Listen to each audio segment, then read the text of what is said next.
Bienvenidos una vez más a nuestro estudio enfocado en la misión, o sea, misiológico.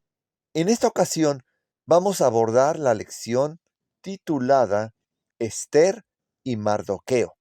El versículo tema dice: Yo te haré luz para los gentiles y llevarás mi salvación a los confines de la tierra. Bueno, aquí la palabra luz en el original es la palabra or, que tiene que ver no solamente con la luz que miramos, sino también con el camino de Dios. La palabra gentil es realmente la palabra goyim, que en el hebreo significa naciones, las gentes. De esa idea fue donde salió la palabra gentiles, que se usa para referirse a los que no son judíos. Ahora, aclarando los nombres, Esther viene de la palabra persa stara, que es de donde viene la palabra star en inglés o la palabra estrella en español. Por eso es que en castellano se le llama Esther. Ahora, Mardoqueo viene de la palabra Marduk, que quiere decir seguidor del dios Marduk. A Marduk se le conoce también como Bel o también le llamaban Señor. Era el dios patrono de la ciudad de Babilonia, era el dios nacional de Babilonia. Se supone que él era el responsable de la creación, la justicia, la compasión, el saneamiento, las tormentas eléctricas y la magia. Era una especie de dios del bien y el mal combinado. Bueno, personalmente yo tendría un título alternativo a esta lección. Sería el Dios de las segundas oportunidades en la misión. Como vamos a ver, esta es una experiencia similar a la que pasó Jonás. Y es que el mayor interés de Dios es que le conozcamos. Esa es su misión. Él quiere que por nuestro propio bien nosotros lleguemos a desarrollar familiaridad con Él, lleguemos a confiar y a seguir sus instrucciones de manera voluntaria. Entonces sí, vamos a poder salir de este laberinto que nosotros llamamos vida. Es muy importante tener esto en cuenta, que la salvación que Dios planea para el mundo es para toda la gente que acepte realmente la propuesta que Dios nos presenta. Aprovecho para mencionar dos cosas. La primera es que le pongan un like a este video, se suscriban y activen la campanita de notificaciones de manera que no solo el canal pueda crecer, sino que muchas otras personas puedan beneficiarse con lo que presentamos acá. La segunda es que si no han oído hablar de la Shadow Mission o misión sombra o misión en la sombra, les recomiendo que vean este video completo hasta el final, porque vamos a hablar de la misión sombra, la cual es muy importante en nuestra vida. Bueno, continuemos. A menudo ocurre que cuando estudiamos un libro de la Biblia, lo desconectamos del resto de la escritura. Eso no nos ayuda mucho. Cabe señalar que había más o menos 1 millón de judíos en Persia, pero solamente menos de 50,000 regresaron a Sión. Para muchos era un poco aventurado irse para allá. Imagínense, un camino de regreso de 800 kilómetros con los peligros naturales que esto conlleva. Aparte, iban a llegar a donde no eran bien recibidos, a tratar de reedificar primero la ciudad de Jerusalén y luego rehacer sus propias vidas. ¿Recuerdan cuando Nehemías y Esdras tuvieron que rogar varias veces para que fuera gente de Persia a Judea? Inclusive, después de reconstruir las murallas de Jerusalén y cuando ya habían reconstruido el templo, no tenían ni siquiera levitas para los servicios. Hubo que mandar traerlos de Babilonia. En otras palabras, el 95% de los judíos que estaban en el imperio medo-persa ya no les interesó regresar a Judá. En la actualidad, 2500 años después, los judíos celebran la fiesta del Purim en honor a la liberación que vamos a repasar a continuación. Y es que sí, es motivo de celebración, pero estuvieron a punto de ser exterminados en Persia y fue Dios quien los liberó. La palabra Purim viene de la palabra Pur, que quiere decir suerte o destino, y se refiere a las piedritas con las que se decidían la suerte, o sea, Purim quiere decir echar suertes. La fiesta la celebran los judíos más o menos un mes antes de la Pascua. Recordemos que la fecha varía porque los judíos utilizan un calendario lunar y nosotros uno solar. Como ya sabemos, el verdadero misionero es Dios, a pesar de nuestras propias deficiencias. Dios dijo, salgan de Babilonia, y la mayoría, el 95%, se quedó. No quiso regresar a Judá. ¿Cuántos problemas se hubieran ahorrado si hubieran seguido las instrucciones de Dios? Y es que, sin excepción, el hacer algo distinto a lo que Dios nos dice que hagamos es una receta para encontrar problemas y dificultades. Dando una visión a vuelo de pájaro, en algunas Biblias el nombre del rey se presenta como Jerjes primero o como Asuero en otras.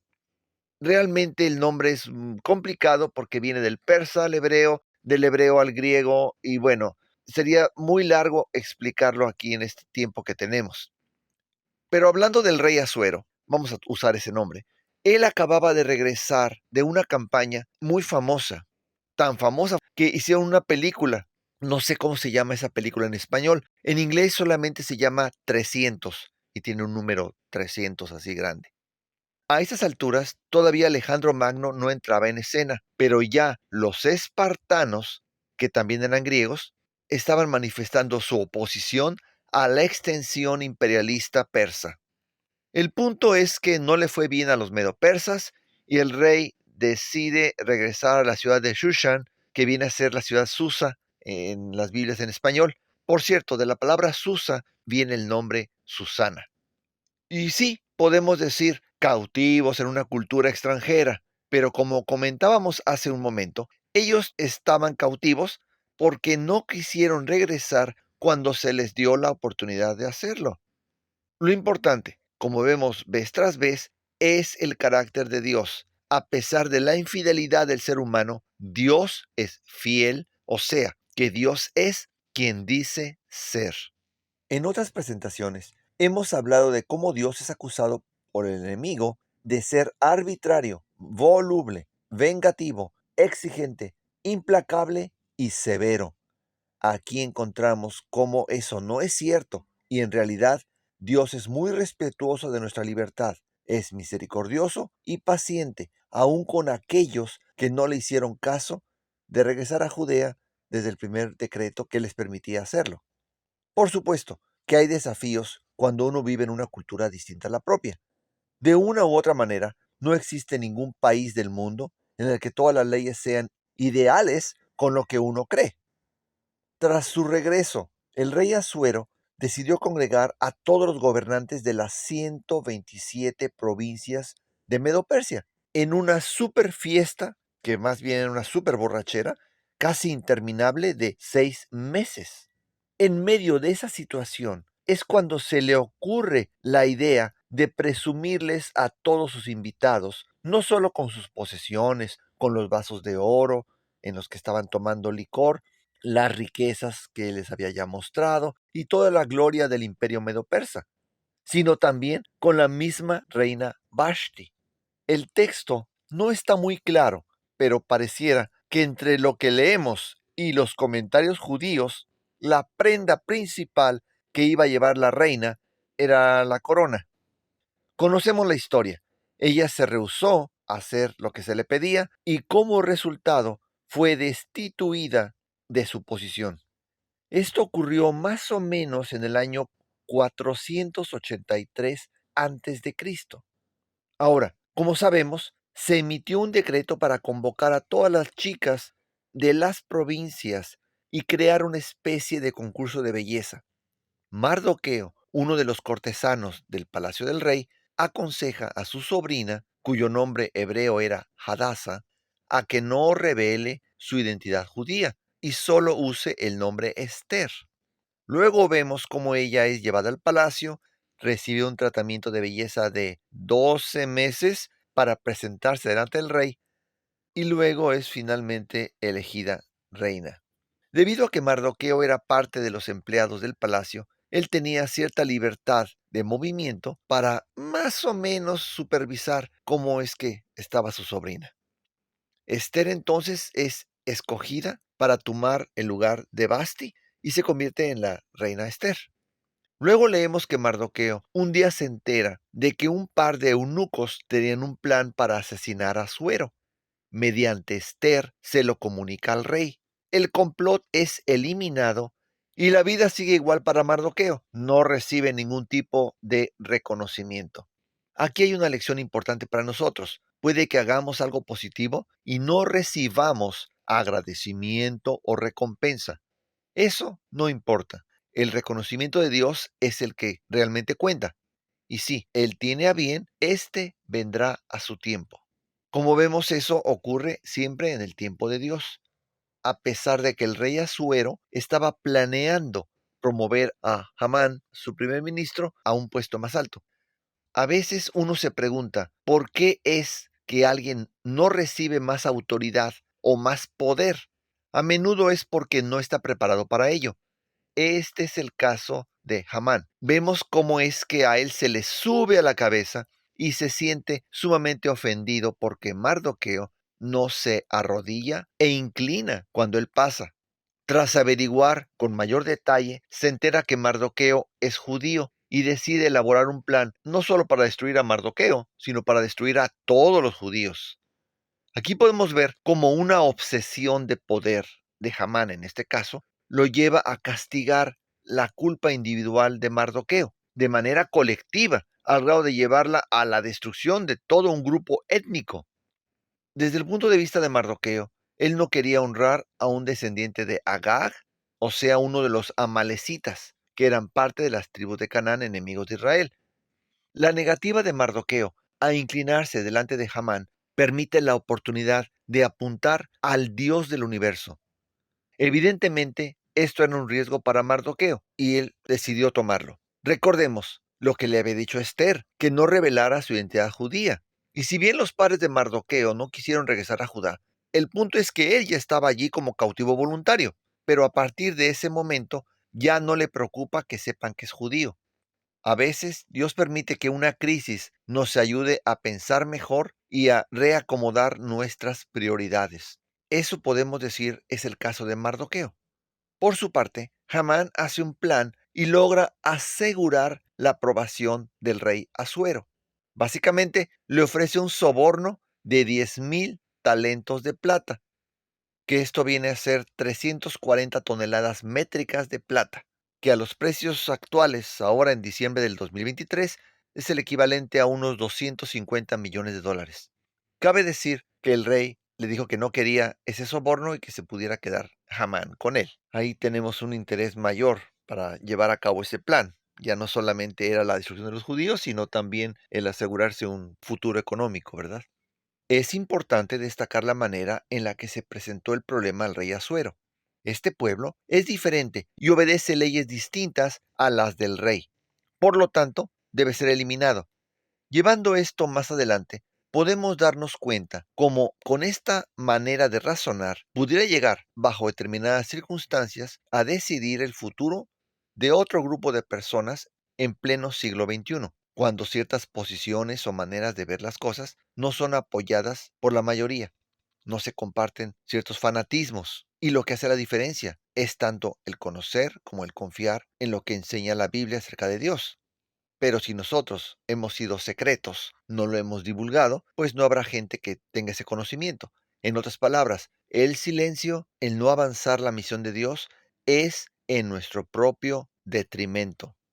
Esta falta de solidaridad con las mayorías puede muy bien llevar primero a un hostigamiento y luego a un exterminio.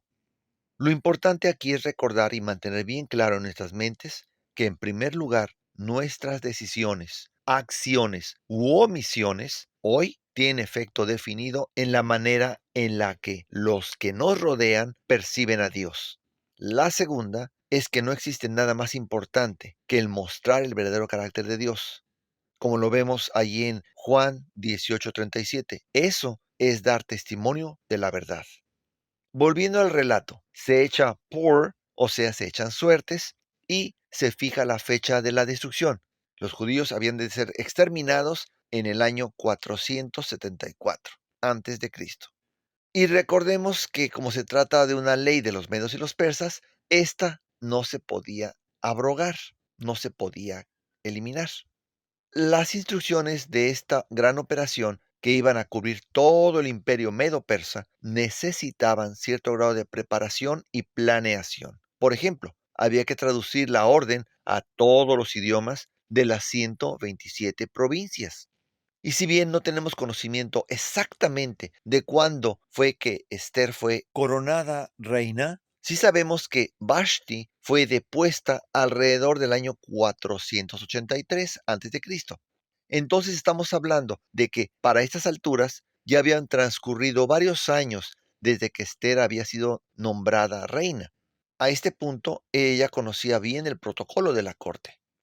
Cuando Mardoqueo se entera del decreto, se dedica a lamentarse de manera pública. Luego que Esther se da cuenta de esto, Mardoqueo le pide que intervenga.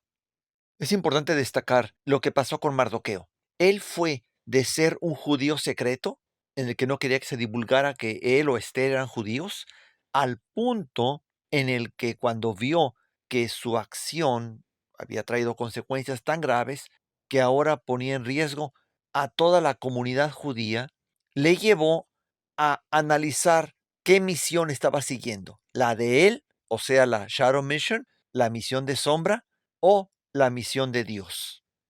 Y entonces fue que cambió, decidió tomar la misión de Dios y en este caso asignarle esta parte tan delicada a su sobrina Esther. Él desafía la Shadow Mission de Esther, o sea, la misión que ella tenía de estar ahí siendo la reina y ya nada más. Él desafía esa misión con la misión de Dios. Y es importante porque eso nos deja una lección a muchos de nosotros que por mucho tiempo hemos sido, si no secretos, por lo menos demasiado discretos y no involucrados en lo que Dios desde el principio nos llamó para hacer. Como dijimos anteriormente, Asuero ya había sufrido amenazas de atentado y en aquel tiempo la mejor manera de protegerse era la de restringir el acceso a él. De ahí la prohibición, so pena de muerte, de allegarse al rey sin permiso. De hecho, años más tarde, ese mismo rey muere asesinado por sus propios guardaespaldas. Bueno, Esther le explica a Mardoqueo el riesgo que implica el llegar delante del rey sin ser convocado y le aclara que, posiblemente porque el rey tenía otras esposas, él no la había llamado en los últimos 30 días. Allí es cuando Mardoqueo le recuerda a Esther que no por el hecho de estar en el palacio iba a escapar del decreto de muerte, que la salvación podía venir por otro lado, pero quién sabe si para esta hora, le dice, es que tú has alcanzado esta posición real.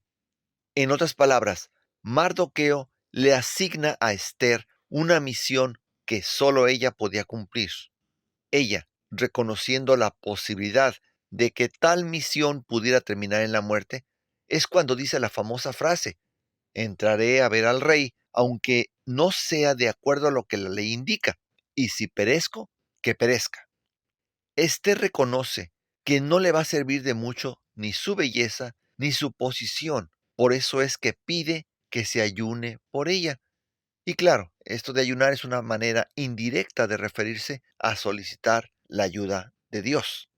Recordemos que al arriesgar su vida, acercándose al lugar donde estaba el rey sin haber sido autorizada, esto era solamente el primer paso. Ahora venía la parte más complicada: evitar la masacre de los judíos.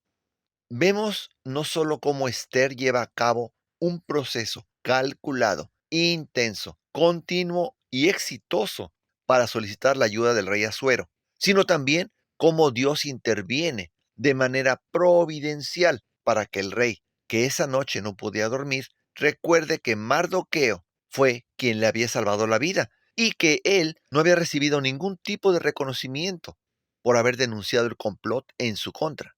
A la mañana siguiente, el rey instruye a Hamán que lleve a cabo un homenaje público en honor del mismo Mardoqueo que él, Hamán, quería matar. Así que Hamán se vio obligado a honrar a Mardoqueo.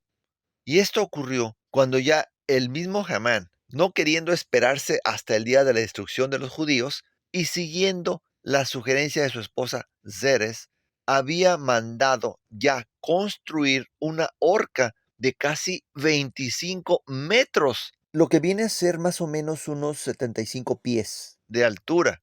El plan de Esther consistía en dos banquetes, en los que Hamán estaba invitado. En el segundo, Esther hace una denuncia clara contra Hamán y el rey, de por sí tomado y con la poca tolerancia que él manifestaba, manda ahorcar a Hamán en el mismo cadalso que él había preparado para ejecutar a Mardoqueo. Luego de esto, viene tanto la preparación de otra ley que permitiera que los judíos se defendiesen ante sus agresores, y también el nombramiento de Mardoqueo como segundo en el reino. En el mismo libro de Esther se reconoce que como resultado de toda esta serie de eventos y la liberación de este pueblo destinado al exterminio, mucha gente se convirtió al judaísmo. Tengamos en cuenta que Dios desea que todo el mundo le conozca para que todos gocen de oportunidades de salvación. Al mirar la historia de Esther, ¿qué podemos ver acerca del carácter de Dios? Como decíamos al principio, los enemigos de Dios le han acusado de ser arbitrario, vengativo, exigente, implacable y severo. Tales mentiras quedan evidenciadas cuando vemos cómo trató a aquellos que no tuvieron el deseo de regresar a Judá. Como leemos, Dios es paciente para con nosotros, no queriendo que ninguno se pierda, sino que todos regresemos a Él. Y si estamos con Él, pues vamos a ser parte de su misión también. No podemos decir que estamos con Dios si no estamos con su misión. También podemos apreciar que Dios no va a ser la parte que nos toca a nosotros. Es la colaboración de el esfuerzo humano más el poder divino, lo que lleva al éxito.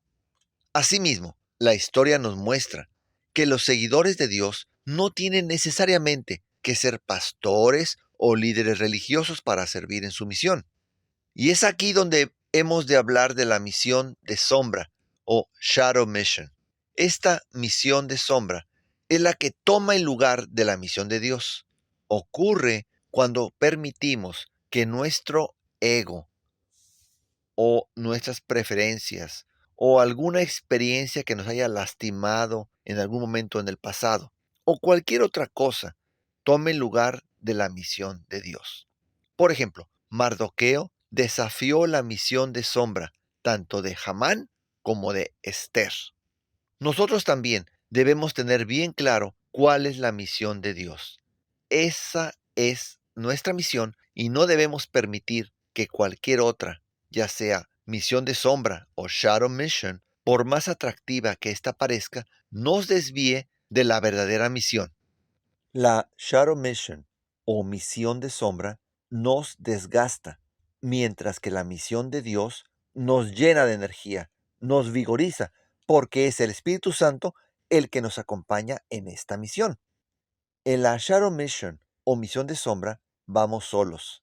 Viene como resultado de un sentido de culpa o inseguridad, mientras que en la verdadera misión, la de Dios, viene como resultado del amor de Dios y la libertad que Él nos proporciona.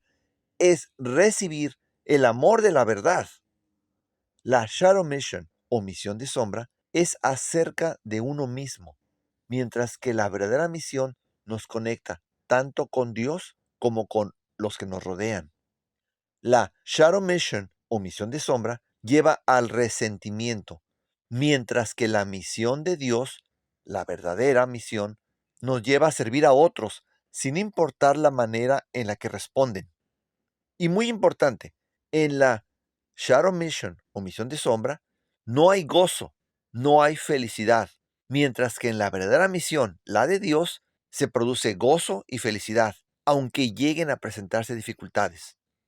Al mirar el libro de Esther, recordemos que Dios hoy día sigue trabajando. Él va delante de nosotros. Él está obrando tanto en la gente alrededor nuestro como en nosotros. Y si Dios está trabajando en nosotros, no hay razón para dejarnos seducir por la Shadow Mission o misión de sombra. Finalmente, recordemos que todo lo que leemos en la Biblia no fue solamente escrito para que nos maravillemos de lo que hizo Dios, sino para que la misma confianza que obró en aquellos siervos de Dios pueda obrar en nosotros. Y esto va a continuar ocurriendo donde quiera que haya corazones que confíen en Dios para ser canales de su poder.